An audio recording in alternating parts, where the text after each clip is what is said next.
If you've been scrolling through endless NAS listings, watching video after video about the best home server, and still feel stuck between I need power and I need simplicity, this review is here to cut through the noise. I've spent the last couple of weeks setting up a few different units, reading forums, and even pulling apart a couple of older devices to see how they really behave once they are out of the box. Link is in the description if you want to check the product details on Amazon. Let's start with the main question most of us have. Do I really need a 4-bay NAS with 3 1TB SSDs bundled? Or am I just buying a lot of storage I'll never really tap? The Asustor AS5404T is marketed toward gamers, streamers, and anyone who wants a fast, always-on media hub. That promise sounds great until you picture your typical day with it. Imagine you're editing game footage on a laptop, streaming music to a living room speaker system, and backing up a family photo library all at once. In that scenario, you need something that can keep up with the data traffic without turning into a bottleneck. The AS5404T lands in the middle of a crowded space between entry-level 2-bay boxes and enterprise-grade 6-bay workhorses. What sets it apart is the Intel Celeron N5105 quad-core processor and 4 M.2 slots for NVMe SSDs. Those slots let you add superfast storage, but the bundle you get in the box is 3 1TB SATA SSDs, not NVMe drives. The difference matters if you plan to use the NAS for heavy video editing or real-time game streaming. SATA SSDs will still feel snappy, but they won't hit the 3,500 megabytes per second ceiling that true NVMe can provide. For most home office users, though, the speed is more than sufficient. Who should consider this machine? First, anyone who already has a decent home network with at least a gigabit router and is looking to upgrade to 2.5 GBE without tearing the whole setup apart. The dual 2.5 gigabit Ethernet ports give you the ability to set up link aggregation, effectively doubling the pipe to the NAS. If you frequently move gigabytes of data, say, a 4K video archive, or a large game library, that extra bandwidth translates directly into shorter copy times. Second, gamers who stream their own sessions will appreciate the dedicated HDMI 2.0B output.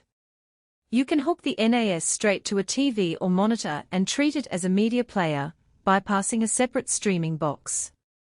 On the flip side, if you're a casual user who just wants a place to store a few hundred gigabytes of documents, you're probably overpaying. The 4-bay chassis and bundled SSDs add cost, and the extra capacity may sit idle. Also, if your network equipment is still stuck at 1 GBE, you won't reap the benefits of the faster Ethernet ports, and the unit will essentially operate at the speed of your router. Now, let's get into the practical strengths. The first thing I noticed after plugging the device in was how quickly it booted up under a minute to a usable desktop, thanks to the Celeron's low-power 10nm architecture. The OS, ADM, Asustor Data Master, is tailored for media use. I set up Plex with a few test videos, and the transcoding was smooth.